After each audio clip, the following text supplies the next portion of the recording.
E aí, comunidade gamer, tudo certo com vocês? Então, beleza? Então, bom, gente, eu sou o Mu, mas sejam muito bem-vindos a mais um episódio do nosso MumaCast, o nosso podcast aí semanal, que eu trago junto com o meu irmão, com o Vitor. E a gente falou, né, na semana passada dos grupos, né, da Libertadores, a gente fez um prognóstico, né, do que iria acontecer. E a primeira rodada das competições, né, continentais sul-americanas aconteceram.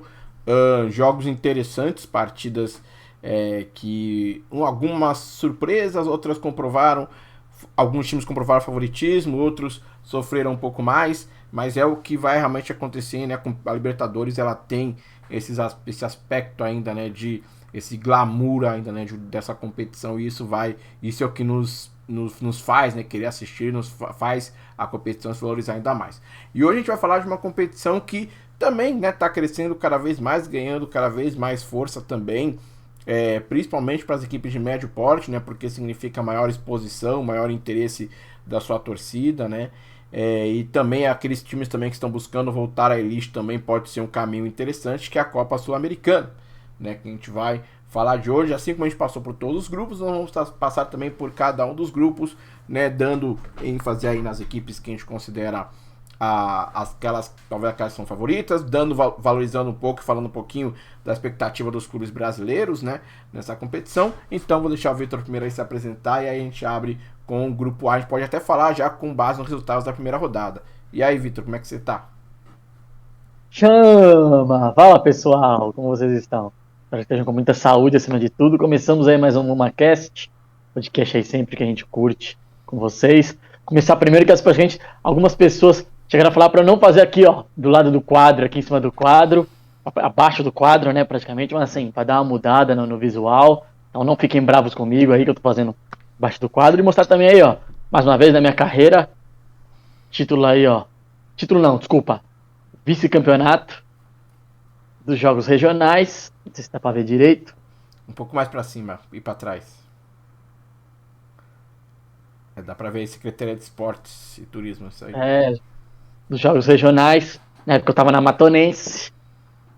Praticamente perdemos ali pra Ferroviária, afinal, um clássico, por sinal, lá da É, região. Pra quem não é conhece, um né? derby, Praticamente né? Araraquara As cidades e são Matinho. Isso, são coladas, coladas. são coladas cidades. São praticamente, se eu não me engano, não dá nem. Se eu não me engano, dá meia hora de carro, assim, meia hora, 20 minutos de carro. Então, assim, era o derby. Perdemos a final pra eles. Fui vice-campeão na época. Assim, na época eu tava na base, tá? Eu tinha sido emprestado, tinha sido emprestado pelo Santos, jogado profissional. E aí depois desci pra base pra jogar esses jogos regionais. Ainda tinha idade pra jogar na base, desci, pra gente perdemos a final, chegamos até a final, mas a Ferroviária tinha um time muito bom na época. Entre esses jogadores, por sinal, que a Ferroviária até que se reinventou na época, até vinha diminuindo, mas até entre esses jogadores que tinha na época, tinha muito bons jogadores, não sei se vocês vão lembrar, tinha alguns jogadores bem conhecidos que praticamente é, é, hoje praticamente não estão mais no cenário do futebol mundial, praticamente alguns estão até aposentados, mas na época você tinha, desculpa, Uhum. você tinha o centroavante Marcelo, que chegou a jogar no Corinthians depois, você tinha ali o Paulinho McLaren, que tinha sido emprestado, depois foi para a Portuguesa e Artilheiro, tinha alguns jogadores assim conhecidos. O Paulinho McLaren na época estava no profissional, desceu também para jogar, tinha idade.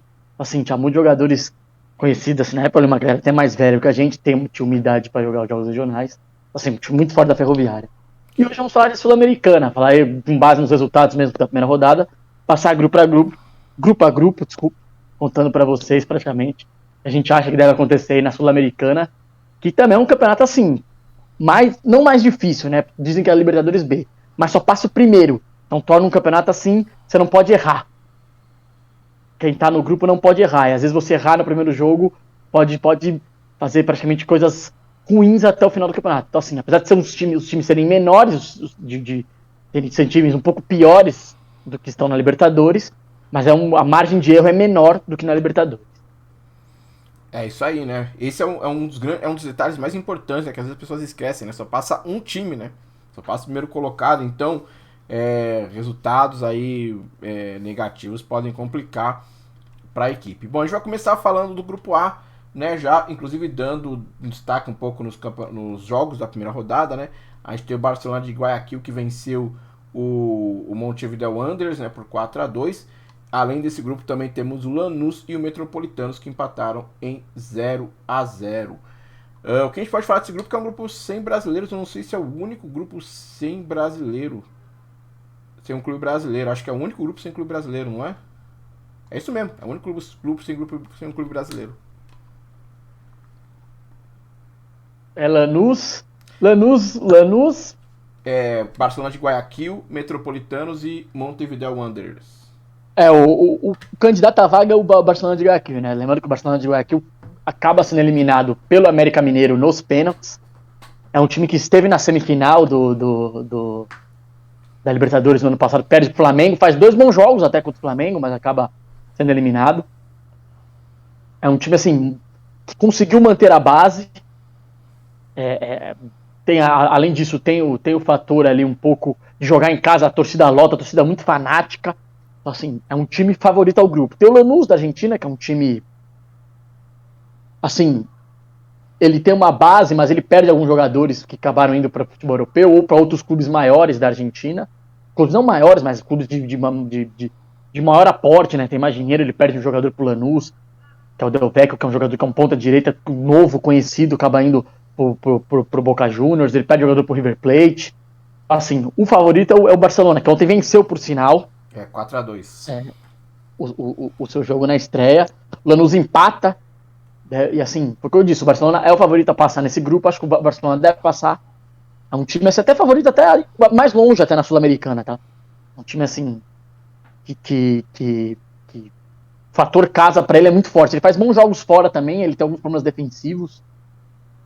A linha de 4 dele é um pouco espaçada da linha do meio campo, que também é uma linha de 4, ele depende muito do seu meia, que é o Morales, é um meia muito bom jogador, Equator é muito bom jogador, jogador até da seleção, de armador, muito bom jogador.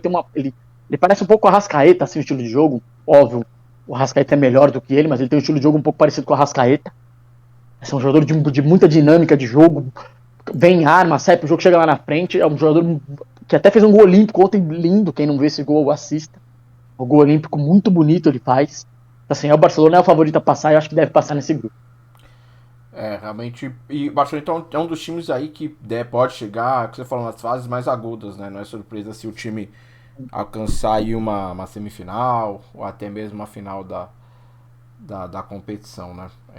Apesar de ter o Lanús, né, da Argentina, que o Lanús revela muitos jogadores, né? Mas é o que você falou, né? Perde jogador, revela, mas perde jogadores, né? Para outras equipes aí dentro do próprio futebol argentino, né? Bom, a gente tem o grupo B, né? Eu tô aqui com a Pedrita, para quem não conhece também, ela tá causando bastante, que tá segurando, que é a Pedrita aí, a nossa nova parceira aqui, agora ela deu uma relaxada. Mascote. Então, nova mascote. E aí com ela agora a gente vai falar do grupo B. Grupo B que tem o Cuiabá, o Racing, o River Plate do Uruguai e o Melgar. Esse grupo B vai ser bem interessante porque eu acredito que Racing e Cuiabá ambos venceram, né? O Racing 1-0 no Uruguai contra o River Plate e o Cuiabá venceu na Arena Pantanal o Melgar por 2-0. Eu acho que esses dois times vão cabeça a cabeça até o final, né? Então, eu ainda não tirei o River não, tá? O River do Uruguai é um time assim, Entendi. Um pouco pior que os outros dois, que o Cuiabá e o Racing. Mas eu não tiraria o River não. O River assim perde em casa ontem pro Racing. O Racing ainda eu acho que é o favorito, apesar do Cuiabá ter um time assim mais ajeitado, fez uma boa, apesar de assim ter oscilado muito na Série A ano passado, mas ele contratou muitos novos jogadores esse ano para o Campeonato Brasileiro e também para a Copa do Brasil, para o ano inteiro, né? E visa até ter uma boa Sul-Americana. Tem o Elton conta que fez os 2 gols, mas acho que o Elton, não sei se o Elton vai ser, tem o André para estar postando com o Elton, acho que o André é mais novo, acho que a longo prazo o André deve tomar essa posição do Elton. Você tem outros jogadores que jogou bons jogadores, tem uma boa filosofia, o Pintado esse ano, o Jorginho sai, viu o Pintado vinha de um bom trabalho na equipe do São Bernardo, vinha um bom trabalho do Pintado no Campeonato Paulista, ele sai no meio, Pintado assim, é um treinador assim que oscila muito nos clubes, às vezes ele faz bons, exemplo, ele sobe o Juventude para a Série A do Campeonato Brasileiro, assim, ele oscila muito, mas é um treinador assim, que faz boas campanhas, assim, times assim, que às vezes times para se reinventar, o Pintado consegue dar uma boa dinâmica de jogo pro time. Então eu vejo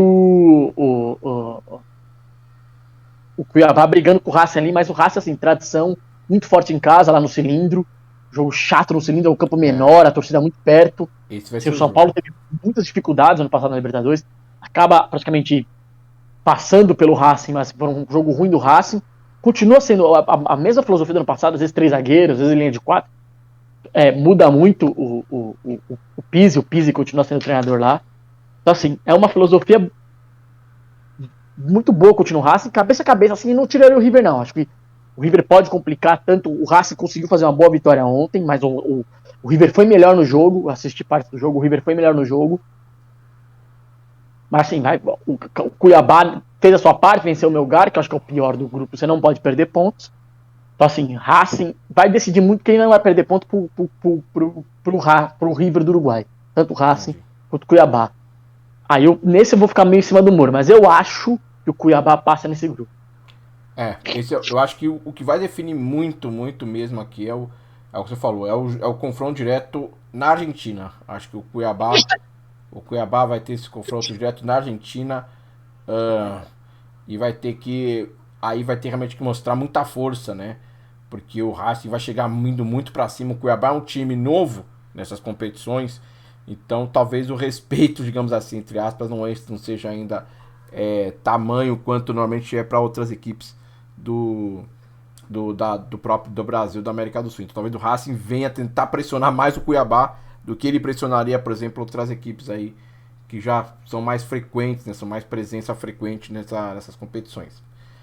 A gente tem também o grupo C. O grupo C, que é o grupo do Santos. O Santos que passa por uma situação bem delicada, né, atualmente. O Santos perdeu para o Banfield da Argentina, que foi o time que venceu. Um grupo que ainda tem a Universidade La Carreira e a Universidade de Quito. Né? A Universidade de Quito empatou com a Carreira. Se eu não me engano, eles também jogam na altitude na Universidade de Quito. Então, Sim. o Santos perdeu fora de casa, né, pro Quito Banfield. acho que não. Quito acho que não. É que tá Quito acho falando. que não. É que eu tô vendo que é o Atahualpa. Acho que o Atahualpa não chega a ser altitude lá, né? Não, Não. não. Então. E aí tem esse confronto. O Santos perde esse confronto pro Banfield. Mas não é nada de se alarmar. Eu acho que agora a questão do Santos é que ele vai precisar correr atrás dos outros jogos e tentar se recuperar. Só que o Santos passa por uma situação muito delicada, né? Muito complicada. E aí essa questão do Santos aí conseguir se acertar a tempo, né? Talvez esse nem seja o ano de esperar muita coisa do Santos, né? O torcedor do Santos talvez tenha um pouquinho de paciência aí pro time se acertar, talvez pro ano que vem, talvez aí, né? Começar um projeto, iniciar um projeto, porque o Santos tá com esse problema, né? Muitos projetos encerrados, né? No meio do caminho. O que você acha disso? Você acha que o Santos tem alguma coisa para mostrar aqui? Você acha que dá para chegar? Não, o problema do Santos, eu acho assim, o Santos precisa encontrar primeiro uma forma de jogo. Fabian Bustos precisa arrumar uma forma de jogo. O Santos tem o mesmo problema que teve ano passado. Foi passando-se o ano, foi trocando treinador ali, treinador aqui, e o Santos não definiu uma forma de jogo. Continua sem definir. O Santos começa o ano, o Carille se manteve, o Santos jogava com 3 zagueiros ano passado, uma linha de 5 às vezes. Aí o Carille vem, muda o ano, vem pra linha de 4, num 4-3-3, aí depois ele muda, tenta por 3 zagueiros, aí o Carille cai, vem o Fabian Bustos, começa com 4-4-2, viu que praticamente o time é muito frágil defensivamente, vai para uma linha de 3 de novo. E começa a vir algumas contratações. E boas, por sinal. Acho que o Angulo vai ser um jogador que vai ajudar muito, um jogador de beirada de campo, muito, muito veloz, muito bom no 1 contra 1, pode ajudar muito o Santos. Então, assim, o Maicon é um zagueiro experiente, é um zagueiro que também pode dar um pouco melhor de consistência defensiva pro Santos, mas o Maicon precisa estar em forma. Não sei se o Maicon está extremamente em forma, eu não digo forma assim fisicamente, mas eu digo em ritmo de jogo. Porque o Maicon, acho que ele não joga, ele está 3 meses no Cruzeiro, não jogou. Ele deve estar fisicamente até bem, mas ele precisa ter ritmo de jogo. Porque ele é um zagueiro alto, ele é um zagueiro mais pesado, e ele é um zagueiro hoje mais velho, e ele com ritmo de jogo, ele pode ajudar e agregar ao Santos, junto com o Bauerman, que é um bom zagueiro, e o Kaique, que ainda oscila muito. Então o Santos precisa definir uma forma de jogo. E perde um confronto direto, o É. Banfield. Jogando mal. Assim, o Santos sai mal no jogo. Então, o Santos não se apresenta bem. Então o Santos precisa definir uma forma de jogo ainda.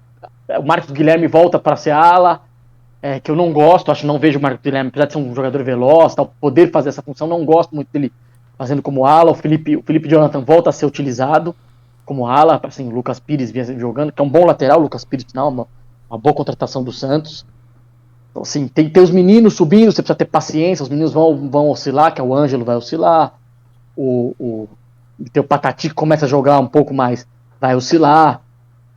Então o Santos tem assim, precisa definir uma forma de jogo. O Batistão que veio ainda não conseguiu jogar, o Marcos Leonardo vai oscilar. Então o Santos precisa definir uma forma de jogo. E assim, o Santos toma cuidado também com o Campeonato Brasileiro, né? O Campeonato Brasileiro é meio que traiçoeiro. Você perde 2, 3 jogos seguidos, você começa a ficar lá para baixo. Você não somar pontos no Campeonato Brasileiro e o Santos vai dividir com a Sul-Americana. Então, assim, é perigoso pro Santos. Perde um confronto direto, ele tem ainda no grupo. Me lembro os outros times do grupo. É La Carreira e Universidade de Quito. Então, o La Calera é um time, assim, chato. É um adversário chato se enfrentar. Tem que tomar cuidado também com o União La Calera. Acho que, assim, é um jogo perigoso. O Santos também não pode perder pontos. O Santos, assim, a margem de erro do Santos já abaixou, porque o Banfield pode ser que perca pontos, mas o Santos não pode perder. E, assim, favorito para mim é o Banfield passar nesse grupo. É um time argentino cascudo, é um jogo de transição direta, muito forte na marcação, a escola argentina nisso. Não é um time, assim, de grandes valores, mas é um time muito pegado, forte. Então, vejo, assim, o Santos a perigo nesse grupo. Eu também vejo, principalmente por causa dessa derrota, né? Se o Santos tivesse conseguido evitar essa derrota pro Banfield, talvez a situação fosse menos trágica, digamos assim, né, na circunstância atual. A gente tem o grupo D, que é o grupo aí que tem o São Paulo, o Jorge Wilstermann, o Everton do Chile e o Ayacucho do Peru.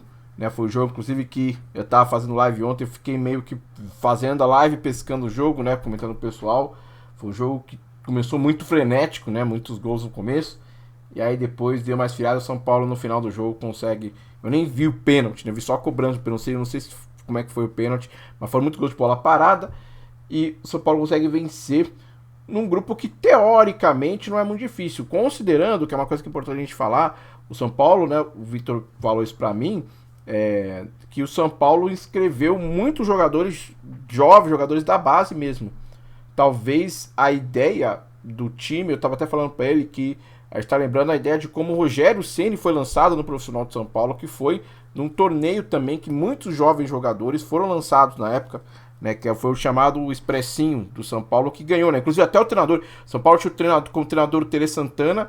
O Tele Santana não treinava nos jogos, quem treinava nos jogos era o Muricy Ramalho, que era o auxiliar dele na época. E o São Paulo era um time com um monte de, assim, se eu não me engano agora, acho que tinha o Caio, né, o Caio Ribeiro também jogando.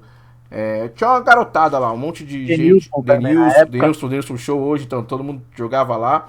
Então, São Paulo parece que vai nessa mesma Tem o toada. Paulista. E Juninho Paulista, isso mesmo. São Paulo vem parece que vem nessa mesma toada, pelo menos para essa primeira fase. Né? O que eu não acho ruim, planejamento considerando o grupo e considerando o início de Campeonato Brasileiro que o São Paulo tem para fazer. Então, o que você tem para falar aí desse grupo? O que você acha que realmente que o São Paulo, que eu acredito que tem um favoritismo, você acha que existe aí, né, talvez o perigo do Jorge Wilstermann, porque é na Bolívia, né, também tem o risco da altitude. Você acha que pode ter alguma coisa que pode atrapalhar a campanha do São Paulo, que já começa bem até ganhando fora de casa? O São Paulo, eu acho. Assim, acho que o Rogério. A filosofia de pensamento do Rogério é assim. O São Paulo tem 5 rodadas muito pesadas no começo do Campeonato Brasileiro. O São Paulo joga Atlético Paranaense, Flamengo, Bragantino fora, Atlético Paranaense em casa, Flamengo e Bragantino fora. O Santos num clássico no Morumbi e o Fortaleza fora. Então, assim, são 5 times. Então, assim, são jogos difíceis e pesados pela frente. O Santos um clássico, o Santos não está num bom momento, mas é um clássico. E clássico em São Paulo, às vezes se equivale muito um time grande, um time que está melhor. Às vezes não se sobressai sobre um time que está pior, a não ser o Palmeiras hoje, que assim. Palmeiras em casa praticamente se sobressai sobre os outros, fora, às vezes o Palmeiras tem uma dificuldade. Mas assim, se equivale muito os clássicos. Eu acho que a filosofia do Rogério, e assim, tá batendo muito a Sul-Americana com esse início de Campeonato Brasileiro. E o Rogério não quer passar o que ele passou no final do ano passado, com o time fisicamente mal, e o time no final do ano ter que sofrer, ter que correr atrás para conseguir pontos para evitar um rebaixamento. Assim, o Rogério, eu soube praticamente que o Rogério passava noites em claro, o Rogério Muricy e a comissão do São Paulo passava noites em claro, analisando, tentando buscar soluções, e o Rogério não quer isso. Tanto que o Rogério faz um revezamento no Campeonato Paulista, todo mundo jogou, foi o único clube que todo mundo jogou, todos os inscritos do campeonato jogaram, menos o Beraldo, foi o único que não jogou, o Beraldo zagueiro. O resto todo mundo jogou dos inscritos do Campeonato Paulista. Se eu não me engano, 32 inscritos, todo mundo jogou, 32 ou 30 jogaram no Campeonato Paulista. E a ideia agora é a mesma coisa.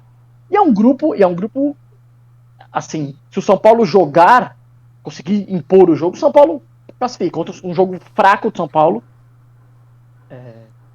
Um jogo que o São Paulo não foi bem. Um jogo que o São Paulo oscilou muito. Teve partes boas, partes ruins. Começa bem. E parecia que ia golear, mas assim, cai um pouco. Até por alguns jogadores, assim, o Patrick ainda muito mal fisicamente. Precisa entrar em forma. Porque o Patrick é um cara que depende muito do físico dele. É um cara que tem uma técnica boa, mas o Patrick é um cara que, assim, ele bota na frente, ele usa muito físico. Ele não tá conseguindo pôr na frente porque ele fisicamente não tá inteiro. E ele gosta de pôr na frente pra pôr o corpo junto. Então, assim, ele não tá inteiro. O Colorado até consegue se projetar, mas faz um jogo muito abaixo. O Rigoni tá muito abaixo na temporada. Assim, não conseguiu entrar. O Rogério tá testando ele pelo lado, às vezes ele como falso 9, às vezes ele como segundo atacante. Ele não conseguiu se encontrar ainda de novo, como começa quando surge no São Paulo. É um grupo que o São Paulo pode ir sim com os meninos. Os meninos vêm dando conta do recado. Ontem entra o Thales muito bem, consegue assim desenvolver muito bem. O Toró entra muito bem. O Toró que assim tava meio que largado no São Paulo, tá pra ser negociado, o Rogério busca ele. O Toró tá mais fino, tá com uma explosão boa. É um jogador que pode ser até o São Paulo não tem pontas, é um jogador que o São Paulo pode até utilizar mais, porque ele é um ponta que o São Paulo não tem no elenco. O Marquinhos pode jogar mais. Tem o Moreira, que ontem fez um jogo abaixo, mas é um menino que vai oscilar, até ele tem 17 anos ainda, vai oscilar pela idade, mas assim, dá um jogo diferente pro Igor Vinícius, porque o Moreira é um jogador mais de passe. E o Igor Vinícius já é mais, assim, da velocidade, então, assim, são mudanças de... Então, um grupo que São Paulo acho que só teria um pouco mais de dificuldade se pegasse o Yakult ontem. Na altitude não pegou, e por isso tem que vencer. Eu lembro muito bem, assim, um grupo que o São Paulo teve na Libertadores, que tinha o Binacional, o São Paulo pega o Binacional na altitude de 3.000 metros, que é a altitude que também joga o Yakult, e o São Paulo perde, o River não pega, o River goleia. E o River hoje é um time mais pronto que o São Paulo, e já era mais pronto na época. Que o técnico na época do São Paulo era o Fernando Diniz. E o São Paulo tem que ter ganho. Ganhou, fez a sua parte.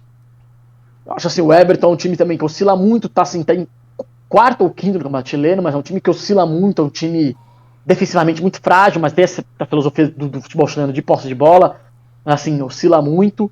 E o Jorge Wilstermann, assim, em casa pode ser que o São Paulo tenha problemas, até pela altitude, é um time que faz boas campanhas no campeonato boliviano, tem bons jogadores, tem...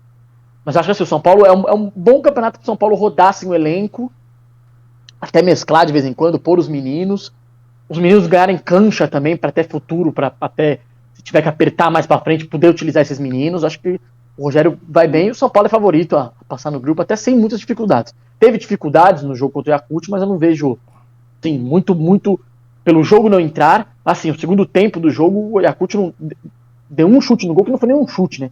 Foi um cruzamento do Terrano, que é o jogador que é o melhor jogador da equipe, que deu trabalho, por sinal, que é uma bola parada só. O resto, acho que o São Paulo é favorito a passar no grupo. O Moreira é aquele que tem cidadania portuguesa também, não é? O lateral, né? Isso. É um jogador que o São Paulo pensa muito daqui a 2 anos, 3 anos, numa venda alta. Assim, não só jogador que dê recurso, dê retorno financeiramente, mas retorno esportivo. Porque ele já está sendo convocado para a seleção sub-17 sub-18 de Portugal. Ele acabou de ser convocado para a sub-18 de Portugal. Ele acabou de voltar para amistosos. Provavelmente sub-20 ele deva ser convocado também. E Portugal está com uma safra boa vindo da base. Então, assim, é um menino que, assim, provavelmente daqui a alguns anos, clubes portugueses ou clubes europeus, porque ele tem a cidadania portuguesa, vão vir atrás dele. E o São Paulo vem muito assim, não só retorno, porque é um bom lateral e pode jogar como primeiro volante também. Ele joga como primeiro volante. É um jogador assim, um jogador muito simples. É um jogador de inventar, não é um jogador assim, um jogador que assim, tem bons recursos simples, bom toque de bola. Precisa melhorar um pouco no cruzamento só, mas ele tem bom toque de bola, se apresenta pro jogo, tem uma visão de jogo boa. Ele faz sempre o simples, tenta tocar o mais simples possível. Muito parecido com o Pablo Maia, como o Pablo Maia entrou no time. Então, assim, é um jogador que o São Paulo vê retorno tanto esportivamente quanto financeiramente no futuro. É isso que eu ia falar, né? O São Paulo tá com essa coisa, tipo, os jogadores. Isso aí é importante a gente falar que isso é até bom, porque a gente não falou ainda, né, muito do São Paulo aqui, mas é uma coisa que é até importante a gente falar, que o São Paulo tá com uma coisa muito boa na gestão dele, que é o trabalho uniforme do profissional até o sub-11. Entendeu? Todo mundo joga do mesmo jeito, todo mundo faz as coisas do mesmo jeito, então a transição de categoria é muito mais suave. Então você vê, São Paulo tem, eu falo, São Paulo tem jogadores como o Paulo Maia, como o Moreira, que são jogadores que são parecidos, né? E aí você vai buscar o Beraldo também na zaga, o zagueiro que o único que não jogou, né? Mas você vai buscar jogadores e fala, nossa, mas esse cara é igual ao outro, porque realmente é o padrão, é como o São Paulo produz jogadores. E aí você. Que a ideia agora, assim, o São Paulo tem dívidas altas. A ideia é esses meninos darem retorno, primeiro esportivamente, porque esportivamente hoje os campeonatos estão pagando bem, Copa do Brasil, São Paulo está na Sul-Americana, pode ter um bom dinheiro, tem o Campeonato Brasileiro que começa a pagar bem também, então assim, dar retorno esportivamente primeiro, para depois começarem a serem vendidos. E aí você vê até mais, assim, o São Paulo, assim, nos últimos 10, 12 anos que o São Paulo ficou sem título, o São Paulo foi um dos clubes que mais contratou. Teve grandes contratações, pô, sem dizer, Daniel Alves, teve Pato, teve Juan Fran, são jogadores que, assim, se você subir a base, são jogadores que vão te entregar ou a mesma coisa, ou até mais do que esses medalhões que foram contratados te entregaram a longo prazo. Então, assim, é melhor você trabalhar com a base e dar tempo para esses meninos entrarem com essa filosofia. E qual a filosofia? O profissional comanda a filosofia e o resto se adapta. Com isso, os meninos vão subindo. E o Alex é muito isso. O Alex, ano passado, quando o São Paulo jogava com 3 zagueiros, o São Paulo era líder do Campeonato Brasileiro com 5 vitórias seguidas, do Campeonato Brasileiro Sub-20. 5 vitórias seguidas jogando 4-4-2. O Alex muda a filosofia de jogo pro 3-5-2, pro 3 zagueiros, como o Crespo jogava, visando os meninos subirem pro profissional por causa disso. Então, o São Paulo fica 4 jogos sem vencer porque a filosofia muda e assim, os meninos até entenderem a filosofia demora um pouco. Então assim, agora, quando volta para isso, o São Paulo chega na final, que aí o Crespo sai, o Crespo, vem o Rogério, muda essa filosofia, volta o Alex na mesma filosofia, já que o Rogério jogou muito ainda com 3 zagueiros no ano passado, o Rogério teve uma outra filosofia esse ano, mas aí muda essa filosofia pro 4-4-2, o Alex chega na final do Campeonato Brasileiro, aí esse ano no 4-4-2, na mesma filosofia que joga o profissional, o time chega na semifinal da Copa São Paulo. Então assim, os meninos que vão subindo se adaptam melhores. O Pablo Maia, que assim, vem muito bem, o próprio Moreira, que surge muito bem. Você tem a ascensão do Nestor, que jogava assim na base. Você tem o Marquinhos mais adaptado, porque ele jogava assim na base. Eu tenho o Juan começando a desabrochar porque jogava assim na base. O Thales Costa começa a se desabrochar porque jogava assim na base. E jogou com o Alex nessa função como um segundo homem do meio campo, como um falso 10. Então assim, a filosofia do São Paulo começa a melhorar. Vai dar frutos? Isso demora um pouco. Porque no futebol precisa ter um pouco de paciência e tempo. Que às vezes as pessoas querem a curto prazo. Fez um bom Campeonato Paulista, começa mal, consegue se reinventar, faz um bom Campeonato Paulista, e pode ter um ano um pouco melhor. Tentando brigar na Sul-Americana, tentando ter um bom Campeonato Brasileiro, e talvez tentando ir um pouco mais longe na Copa do Brasil. Eu acho que... E é uma coisa importante também que a gente falar, né? Primeiro que a gente fala que o Alex é o Alex, aquele que foi revelado pelo Curitiba. Tem uma estátua dele, pra quem não sabe, tem uma estátua dele na porta do estádio do Fenerbahçe, lá da Turquia. Um jogador que fez história em um monte de clube, Palmeiras. É o Alex que jogou, né? E ele hoje é treinador do Sub-20 do São Paulo. E é uma pessoa que tem a mente, falou, tem essa cabeça de que ele tá ali pra desenvolver um patrimônio, porque o São Paulo investiu muito dinheiro, né? O São Paulo investiu muito dinheiro na estrutura da sua categoria de base, então, e aí que o Vitor fala que compensa, ao invés de trazer o cara de fora, compensa subir, é porque o São Paulo tem muito jogador lá com muita qualidade, porque o São Paulo atrai os jovens jogadores a virem jogar no seu clube pelo o que ele oferece de estrutura, então permite ter sempre grandes equipes, por isso que está sempre brigando, sempre com uma equipe que disputa, né, competições e tal, mas o foco sempre é o que? É profissional. O que o profissional fizer, o Alex vai seguir, vai se adaptar, o time pode até sofrer nas competições, mas o foco é adaptar para os garotos chegarem com mais naturalidade no profissional, e a gente vê aí, né, tantos jogadores, você vê o Campeonato Paulista como São Paulo sofrendo contra o São Bernardo, os garotos aparecem dentro de um jogo desse, eles não sentem a pressão de uma partida como essa, uma pressão de estar perdendo um jogo,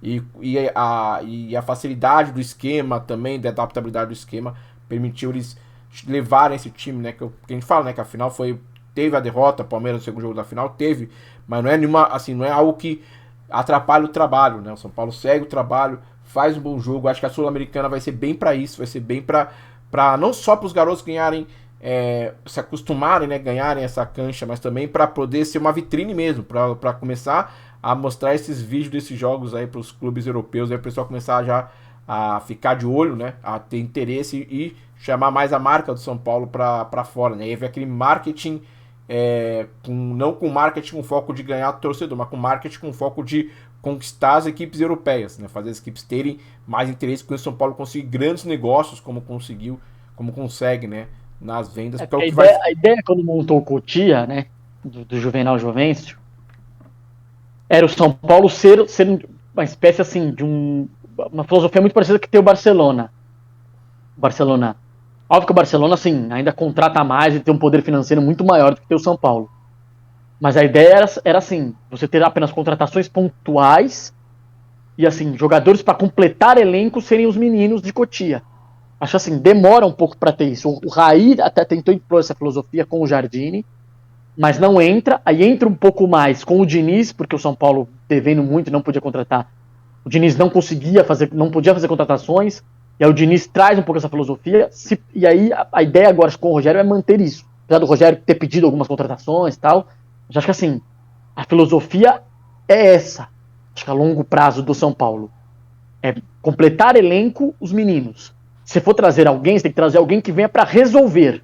Assim, trazer, sei lá, um Caleri. Foi o Caleri que veio isso. O São Paulo trouxe, que é um cara pra resolver. É um cara que, assim, pra você ter um menino desse na base pra resolver, por exemplo, subiu o Juan demora um pouco, e se chegar um dia a resolver, vai demorar um pouco ainda a entrar. O Caleri já vem pronto. Então, assim, mas aí você pode ter o Juan pra ser mais um e te ajudar muito. Então, a ideia de Cotia era isso quando o Juvenal montou.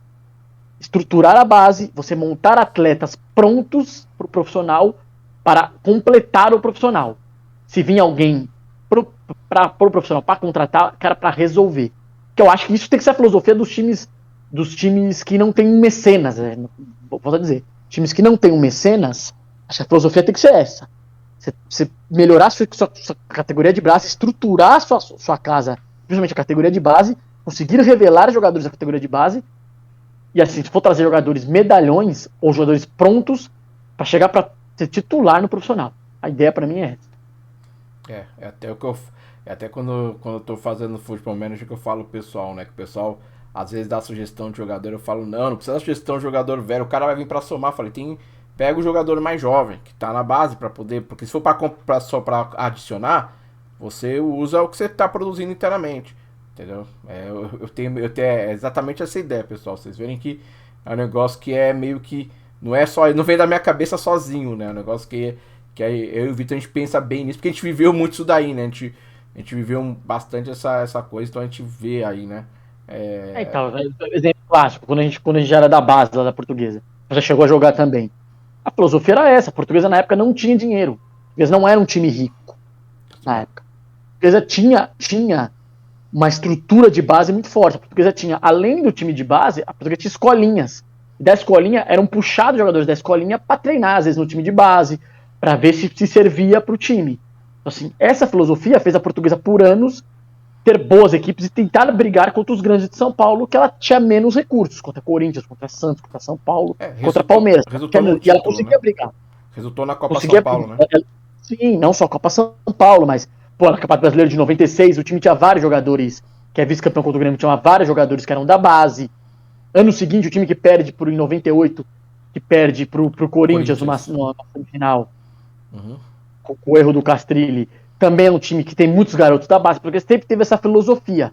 Só que o problema é que a Portuguesa se perde anos com muita roubalheira, tal. A Portuguesa também não se, a Portuguesa larga a sua estrutura, por isso cai. Então, assim, mas a estrutura, o pensamento tem que ser esse. Estrutura a sua base, monta grandes jogadores na tua base para chegar e subir pro profissional, dá tempo para eles se desenvolverem. A base jogar igual o profissional, eles se desenvolvem, porque eles, ao mesmo tempo, a hora que eles subirem, eles sobem sabendo da filosofia de jogo, para se adaptarem até mais fácil. E dá tempo pro menino se desenvolver, pegar o estilo de jogo do profissional, que é um estilo de jogo diferente, pegar pressão de torcida, pressão de diretoria, a pressão é muito maior. Então, assim, aos poucos os meninos vão aprendendo. E assim, se o menino é bom jogador, aos poucos ele vai se desenvolvendo naturalmente, ele vai conseguir jogar. E dá tempo mesmo. É bem isso mesmo. Realmente é essa a ideia, né? Essa cultura não vem de graça, né? Essa cultura que eu costumo sempre implementar. Quando todos os jogos que eu jogo no canal, todos os jogos que eu jogo, eu sigo sempre essa mesma ideia, sempre essa mesma estrutura, porque é uma coisa que eu vi, como eu falei, a gente viu na prática, a gente viu dar certo várias vezes e é uma solução muito, muito boa, né? Quando dá certo, a satisfação também é muito grande também. A gente tem o grupo E. O grupo E, aqui o grupo E, a gente tem o grupo do Inter de Porto Alegre, né, que empatou com o 9 de outubro fora de casa, com o Guairenha e o Independiente Medellín. O Independiente Medellín empatou também com o Guairenha fora de casa. 2 jogos, 2 empates nesse grupo. Você acha que o Colorado aqui dá pra gente imaginar uma classificação? Acho que o Independiente Medellín ele vem forte, né? O grupo acho que é entre os dois, né? O Inter, assim, vencia por 2-0, acaba tomando empate. O Inter também é um time em formação ainda. Tá chegando novos jogadores. Tá chegando o Vitão, um zagueiro do Shakhtar Donetsk, muito bom zagueiro, por sinal. Tá chegando o Wanderson Ponta. O Inter ainda oscila muito. O Medina, o Cacique Medina, tá jogando com 3 volantes. Ele tá sem lateral esquerdo ainda. Ele tá mudando. Ele vem utilizando o Gabriel como primeiro volante. O Edenilson um pouco mais solto, até pra atuar como um meia junto com o Lisiero. São os 3 que ele vem jogando, por enquanto, na equipe dele. Então, assim, ele precisa mudar um pouco. O Tyson já vem jogando como um ponta, não mais centralizado. Não sei se o Tyson de ponta pro meio, não sei se o Tyson aguenta, assim, a temporada que é muito longa, com muitos jogos. Não sei se o Tyson vai aguentar tanto tempo assim, jogando assim, porque eu acho que o Tyson, os jogos no Brasil são muito maiores, o Tyson tá um pouco mais velho. O desgaste vem naturalmente, né? Então acho que essa função deve ser do David, provavelmente. O David, que é a principal acusação do Inter, é um bom jogador, é um belo ponta, uma boa contratação que vem do Fortaleza. Jogador, assim, muito bom no contra um, um jogador muito bom de força, ponta de força, além de velocidade, tem muita força. Pode jogar também de centroavante, porque o Wesley ainda não, também, Wesley Moraes, que era do Aston Villa, tá emprestado, também ainda não se adaptou totalmente, vem de lesão, então o Wesley precisa de um tempo de adaptação. Do outro lado tá jogando o Maurício, mas pode ser que o Wanderson, que é um ponta também bom contra um que vem do futebol russo, também pode ser que jogue ali. O Inter ainda tem muito que se moldar. Acho que as ideias do Cacique Medina ainda não entraram na equipe. Ele tá mudando muito, praticamente o Cuesta tá saindo, deve jogar o Vitão vem para jogar na zaga, tá tentando o Alan Patrick ainda, até pra ter esse meia centralizado. Pode ser que aí acho que o Lisiero sairia do time, jogaria Gabriel, Alan Patrick e o Edenilson. Mas o Alan Patrick ainda tá. O Shakhtar tá fazendo meio jogo duro, que o Shakhtar só quer emprestar por 3 meses, pensando futuramente numa negociação dele pro futebol europeu depois. Então, o Inter ainda. As ideias não entraram, e tem o Independente Medellín, que vai ser um jogo chato. Tem Medellín em casa também é um time muito forte, pata fora de casa. Assim, o Inter venceu por 2-0, o 9 de outubro é um time assim muito fraco, mas o Inter cai fisicamente no segundo tempo e toma uma pressão, poderia até ter perdido o jogo. cai fisicamente, estava ganhando 2-0, cai fisicamente, toma 2-2 e tomou a bola na trave quando estava 2-2 no final do jogo. O Inter ainda precisa se ajeitar, as ideias do Cacique Medina para mim não entraram ainda na filosofia do time, demora um pouco. Assim, o Inter precisa ainda se ajeitar para pensar um pouco mais, mas eu ainda acho o Inter favorito nesse grupo. A passar, apesar de depender dele, vai ser um jogo muito chato, principalmente na Colômbia. É bem isso mesmo que eu penso também, porque o Independente Medellín tem aquela coisa, aquele time técnico também, né? O time colombiano técnico, muita força, né? E o Inter vai ter que se adaptar naquela pressão tradicional, né? Não tem como muito fugir disso aí, o Colorado. Mas eu também tô otimista. O Colorado trouxe jogadores interessantes, né? Acho que também vai um pouco de paciência agora, né? Porque até todo mundo encaixar, todo mundo entender como é que funciona, pra onde que vai, pra onde que fica, vai um pouquinho de tempo também, né? Então tem que ter um pouquinho de paciência aí com o time. Mas é um time interessante. O Inter, acho que o Inter pro meio do ano pra frente será um time interessante. Só tem que suportar esses 2 meses aí ainda, que vai ser um pouco turbulento aí para a equipe de Porto Alegre. E nós temos o grupo F, que na minha opinião trouxe o resultado mais surpreendente dessa primeira rodada. A gente tem no grupo, é o grupo do Atlético Goianiense, que atropelou a Liga Deportiva Universitária, a LDU, 4-0. E o outro time do grupo é o Defensa e Justiça, que venceu o Antofagasta por 3-1 fora de casa. O Goianiense começa muito bem, se coloca aí numa posição de alerta para os outros times, né? Principalmente Defesa e Justiça, que deve ser, né, o adversário. Eu imaginava até que o Goianiense vinha um pouco atrás na disputa. E agora começa com esse bom início, né?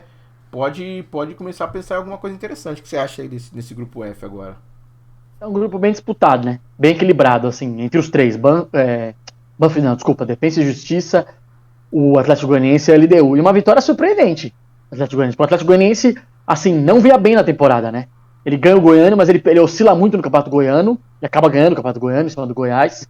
Mas ele oscilava muito. A Copa do Brasil, ele também oscilou, teve jogos até ruins, mas acabou se classificando. E é um time muito remodelado, ele perdeu muitos jogadores do fim do ano passado.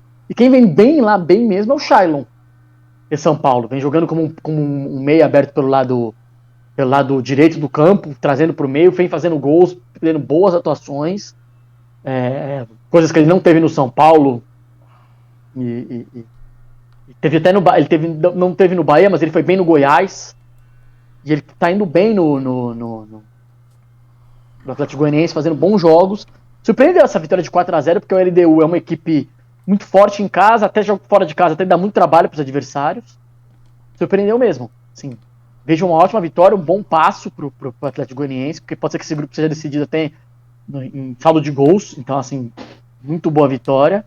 Assim, jogos difíceis, né? Defesa e Justiça também é um time muito forte, um argentino que vem em ascensão nos últimos anos. O time, quando passado, estava no grupo do Palmeiras, se classifica para a segunda fase classifica para as oitavas de final da Libertadores. É um time ali que marca muito forte, é um time que deu trabalho para o Palmeiras, até campeão em cima do Palmeiras, até na Supercopa. Sim, até uma vitória, o Atlético Goianiense até se candidata aí. Posso até colocar que o Atlético Goianiense até pode ser que seja classificado nesse grupo aí, apesar da Defesa e Justiça ser o time, eu acho que o jogo na Argentina vai ser muito difícil pro Atlético Goianiense, pro Defesa e Justiça sobe muito bem as linhas, atua com 3 zagueiros, é um legado deixado pelo BKSS. Pelo BKSS. Já era do BKSS, já era antes do Crespo, foi campeão lá. Então é um time que sobe, marcação muito forte e tal. Então, assim, é um time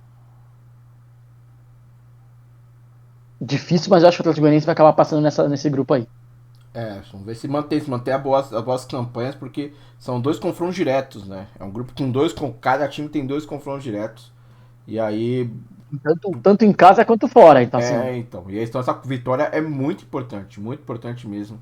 E dá otimismo aí para os torcedores aí, né, do time ali do Planalto Central. Vamos torcer para que eles passem, né? É um grupo difícil, mas a gente vai ficar na torcida pro Goianiense. Depois nós temos o grupo G, que tem outro resultado que também não, é surpreendente, não chega a ser igual ao do Goianiense, porque o Goianiense foi uma goleada, mas é um resultado também legal, que é o time que a gente já falou aqui, né, que já falou do bom trabalho, que já falou do desenvolvimento, da gestão realizada lá, que é o time do Ceará, que vence o Independiente da Argentina em casa, no Castelão, por 2-1. Ainda tem o Laguaira e o General Cabadeiro. Essa vitória contra, teoricamente, seu adversário direto em casa, já coloca o Independiente contra a parede. Como a gente falou, é um grupo que só passa um, né? Se fosse passar sem dois, a gente não tinha nem que falar muito, mas esses confrontos diretos ganham muita importância pelo fato de só o primeiro colocado passar. E vencer em casa, joga a pressão para o adversário, porque o jogo lá na Argentina vai obrigar o Independiente a ter que jogar melhor. E também o Independiente não pode mais errar, por exemplo, contra Laguaira e General Cabadeiro. O Ceará vai meio que acompanhando a situação do grupo e fazendo o seu jogo, né? E a gestão do Ceará é impecável, né? A gestão não só do Ceará e Fortaleza, né? Os dois impecáveis aí nos dois clubes aí lá do estado, dentro das competições continentais, não é por acaso, né? A gestão lá, o foco. Eu lembro de ter visto uma entrevista com o presidente do Fortaleza, você vê a serenidade do que o presidente sabe. Ele sabe do que o clube dele é capaz, ele sabe do que o clube dele pode fazer, e ele trabalha com essas. Falando, né? Não falando do Fortaleza primeiro, mas a ideia se estende, entendeu? Que eles sabem o que o clube é capaz e aonde o clube pode chegar e o que ele tem que fazer para chegar, e eles não se importam com o resultado imediato, né? Até que agora eles começam a colher frutos, e é assim mesmo, esse é o trabalho. E normalmente é algo que a gente não costuma ver muito aqui no Sul e Sudeste, né? Mas a gente começa a ver dois exemplos de gestões do Fortaleza, que a gente já falou, e a gente vê agora isso representando o Ceará, nessa boa vitória na estreia Sul-Americana contra o Independiente. O que você acha aí do Vozão aí nesse não, bela vitória, até porque o Ceará sai perdendo, né? Pro Independente, consegue a virada, e o Ceará tá com um bom time, tá? O Dorival Júnior assumiu agora, eu acho o Dorival Júnior um bom treinador, com ideias boas de jogo. Às vezes o time dele, ele gosta muito do jogo de posse de bola também. Tava muito tempo parado, né, o Dorival Júnior. Volta agora a ser treinador, teve alguns problemas particulares também, de saúde. Até bom ver o Dorival Júnior voltando a trabalhar depois de alguns problemas de saúde. E é um time, assim, com boas contratações. Conseguiu manter a base do ano passado. O Fernando Sobral, um dos melhores volantes do ano passado do Campeonato Brasileiro, foi assediado por grandes clubes, acabou ficando, o Ceará conseguiu manter. A gente até falou isso do Ceará. Tem o Steve Mendonça de um lado que tá muito bem, um jogador de muita velocidade pelo lado do campo. Trouxe o Dentinho, né, para dar uma experiência pro time do Dentinho vindo do Shakhtar Donetsk. É um time, ainda tem o Jael de centroavante, assim, trouxe o Zé Roberto, acho uma ótima contratação. O Zé Roberto estava no Atlético Goianiense, eu acho um bom centroavante que atuou no até pro São Paulinos aí, fatídico, tipo, o cara que fez os gols do Mirassol, o Mirassol tira o São Paulo do Fernando Diniz no Campeonato Paulista. Acho um bom centroavante, assim, boas contratações, é um bom time, tem o Vina, vem muito bem por lá. É uma boa equipe, tem condições de passar no grupo, acho que venceu esse bom confronto direto contra o Independente. Independente é um time muito forte, vem se reinventando também lá, vem se remodelando lá na Argentina para voltar a brigar com os grandes lá da Argentina e também em outras competições internacionais. Então, assim, uma boa vitória do Ceará. O Ceará vem bem, acho que o Ceará é favorito a passar no grupo. Boa vitória de virada em casa. O Ceará ainda tem um jogador expulso, ainda chega a jogar com um tempo com o jogador expulso. Boa vitória, o Ceará vem um bom time, manteve a base. Tem um time ali, consegue marcar forte e jogar no Castelão é difícil, né? O Castelão, assim, além do fator do tempo, né? O tempo lá é muito quente, é muito seco. Às vezes os times que vão jogar lá de fora sentem um pouco desse problema. O campo é muito pesado, o campo é fofo. O campo é pesado, assim. Então, assim, pra quem não tá acostumado a jogar assim, sente um pouco. Os times caem fisicamente no segundo tempo quando jogam com o Ceará e com o Fortaleza. Lá o Colo-Colo, até da partida contra o Fortaleza, ele cai um pouco de intensidade no jogo por causa disso. Por sentir um pouco o campo molhado, chover o campo molhado. Assim, cai intensidade. O campo é muito fofo lá, o Castelão. Então, assim, uma boa vitória do Ceará. Eu vejo o Ceará, assim, Outros dois times um pouco mais abaixo, acho que o Independente e o Ceará devem vencer. Então, o Ceará, para mim, deve levar esse grupo aí. Uhum. Então, eu também tô achando que esse começo é o que a gente fala, né? A gente fala do confronto direto. Esse início é muito bom pro Ceará. A gente fica confiante agora, né? Mais confiante ainda, né? Porque realmente o Ceará mostra a força, né? A sua força, favoritismo, ainda mais virando o jogo, né? Virando o confronto direto, valoriza ainda mais, né? O nível do jogo. E por fim a gente tem o grupo H, que é o grupo do Fluminense. Fluminense que vem aí realmente, né, com tudo, né? O Fluminense aí dominando tudo, campeão, vence aí, né, bem tranquilo o Oriente Petroleiro. O grupo que ainda tem o Júnior Barranquilla e o União Santa Fé. Mas o Fluminense vai que vai, hein? Vai que vai. É o time que tá embaixo do radar, né? Muita gente talvez não dando muita expectativa, né? Não chamando muita atenção, mas começa a fazer os outros, né, olharem um pouquinho mais de cuidado, né? Uma bela vitória também, né, contra o Oriente Petroleiro. O que você tem para falar desse grupo aí? É um grupo difícil, hein? O Fluminense caiu num grupo difícil, assim. Júnior Barranquilla tem o Borja, um time muito forte da Colômbia. Acho que o Fluminense venceu e venceu bem o pior do grupo, que é o Oriente Petroleiro. Isso. Venceu bem. O Fluminense vem numa outra filosofia de jogo, com 3 zagueiros. Assim, não tem o Felipe Melo, não vai ter o Felipe Melo por um tempo. É um cara que dava uma dinâmica diferente de jogo. O Felipe Melo às vezes entrava para ser o líbero, ou às vezes quando o jogo estava mais aquém e o time perdia o meio campo, ele vem para ser o primeiro volante. Tem uma boa contratação, o Cris Silva é um bom lateral, uma boa contratação do Fluminense. O Ganso hoje consegue praticamente dar o ritmo do time. Assim, o Ganso não tem intensidade de ter o jogo inteiro, assim, marcar em cima, tá, mas o Ganso consegue dar o ritmo. O Ganso é um cara que consegue esconder a bola. Ele sempre teve esse estilo de jogo. É um cara alto, assim, ele consegue proteger bem a bola, esconder a bola e tem um passe, assim, como poucos no Brasil. Na verdade, assim, você fala, o Ganso não tem intensidade, mas o Ganso tem uma visão de jogo muito boa. Isso está sendo muito benéfico pro Fluminense, porque às vezes você joga com o John Arias na frente, ou o próprio Cano. O Cano não é aquele centroavante só fixo. O Cano às vezes se movimenta, gosta de fazer o facão. O facão, para quem não sabe, praticamente é aquela famosa... quando o cara vai lançar a bola, o cara tá entrando em diagonal. O William também sabe fazer o facão, mas o William, assim, tá um pouco... Tem o Luiz Henrique, que foi vendido, foi pro Betis, mas o Luiz Henrique fica até o meio do ano.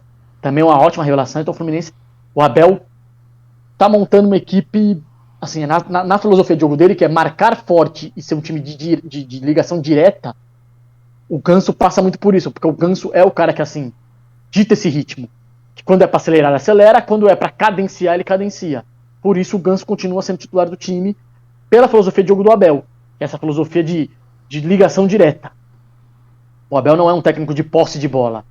Pode ver que os times do Abel têm posse de bola muito baixas. Não é um time que, assim, varia por ter posse de bola.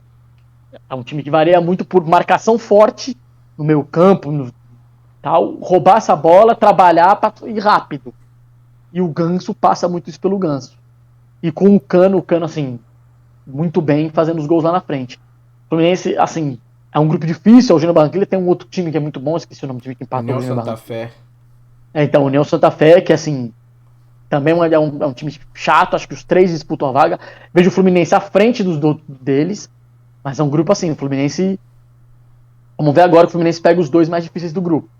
Como o Fluminense vai jogar. Porque o Fluminense, às vezes, fora de casa, o Fluminense meio que se perde.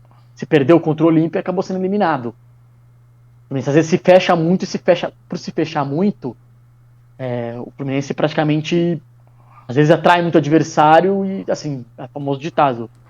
Pedra mole e água dura, tanto bate até que fura. Então, assim, o Fluminense sofre nesse quesito, às vezes. Então, o Fluminense tem que tomar cuidado quando ele for jogar fora de casa. E sem o Felipe Melo, que o Felipe Melo faz essa função também, dessa ligação direta. O Felipe Melo tem esse passe longo bom. Sem o Felipe Melo, o Manuel, o David Braz e o Nino, que vem jogando, não são zagueiros, assim, de ter a posse de bola. O Nino é um pouco mais técnico que os outros 2. Mas o David Braz e o Manuel são mais destruidores só, e toca a bola, toca o passe curto pro cara mais perto que vem a jogar com eles. Assim, o Fluminense pode ser que sofra isso fora de casa, por não ter essa filosofia de jogo. Assim, vai depender muito do que o Ganso pode apresentar. Então vamos ver como o Fluminense vai sair com os jogos fora de casa. Mas acho que o Fluminense é favorito a passar nesse grupo. Realmente a gente ficou interessante, né? Ficou interessante porque, de novo, né? Tem o Júnior Barranquilla e o União Santa Fé, que são times que, no cenário da Libertadores atual, são equipes já conhecidas, né? Do grande público. Então, são times que, quando se enfrenta, a gente já sabe que tem que esperar alguma coisa um pouquinho mais apertada. Mas também é uma boa vitória, né? Um bom início, né? O Fluminense tá mentalmente com uma boa sequência, né? E isso ajuda muito o trabalho, a tranquilidade do trabalho, o desenvolvimento do trabalho. Isso ajuda demais, né, na equipe. E acho que essa é a análise, né, da Copa Sul-Americana. O que nos chamou a atenção aqui bastante é o fato dos clubes brasileiros, todos eles, né, todos, tirando o Santos, todo mundo começou bem e começou muito bem. É um campeonato que o campeonato continental de grupos tem a rivalidade, tem o fato de que os clubes brasileiros, pelo histórico de terem decidido as competições, né, acabam gerando dos outros países, né, uma preocupação excessiva, uma vontade excessiva, né, porque é aquela história, né, poder vencer uma equipe do Brasil do jeito que o Brasil está hoje acaba valorizando mais os jogadores, o elenco. Então a pressão para a equipe brasileira acaba subindo um pouco, não a pressão para o jogador, mas pelo que ele vai enfrentar, pelo comportamento do adversário, né? Então é bom começar bem, começar acertando. O Santos está numa situação peculiar, quem já falou, né? Tá num período ali. Brasileiros é o que mais se complicou. Tá um pouquinho mais. Mas eu acho que talvez vai ter que buscar ali um pouco mais. Mas de resto é impressionante. Impressionante, muito bom o início dessa Copa Sul-Americana, né? E aí é claro, né? Que por enquanto tem que começar bem, por quê? Porque tem o Campeonato Brasileiro. O Campeonato Brasileiro ele complica demais a vida para quem disputa a competição continental. Para quem normalmente disputa a Libertadores, os outros torneios, normalmente tem um elenco um pouco maior, um elenco que consegue dar conta às vezes dessa situação. Mas para quem já joga na Sul-Americana, às vezes o investimento não chega a ser tão grande. Então, às vezes, uma vez ou outra, uma limitação de orçamento. Então, uma limitação também de jogadores ali. E aí o time tem que buscar uma solução, o treinador tem que buscar uma solução, porque vão começar a aparecer problemas, né? Como desgaste, como suspensões, né? Como essa situação toda, a própria rodada, né? As próprias rodadas, quando entrelaçar junto tudo o Campeonato Brasileiro, vai ser tudo muito corrido, então vai ter que fazer um planejamento muito delicado, saber o que cada time, saber o que quer, né? Porque tem time que vai querer ganhar a Sul-Americana, tem time que vai querer buscar uma melhora no Brasileiro, tem time que vai talvez buscar mais na Copa do Brasil, né? Então isso tudo, né, conta, e por isso que esse início, que é onde está mais tranquilo no momento, é importante começar bem, né, pessoal? Então é isso, a gente falamos isso hoje, falamos, né, desse tema, né, da Sul-Americana, que é uma competição aí, né, que vai cada vez mais ganhando glamour, ganhando força, né? O pessoal sempre gosta de acompanhar, gosta de assistir, e vai ganhando força, assim como a Libertadores já tem, né, toda a sua história. A Sul-Americana vai construindo também e vai chamando mais gente, né?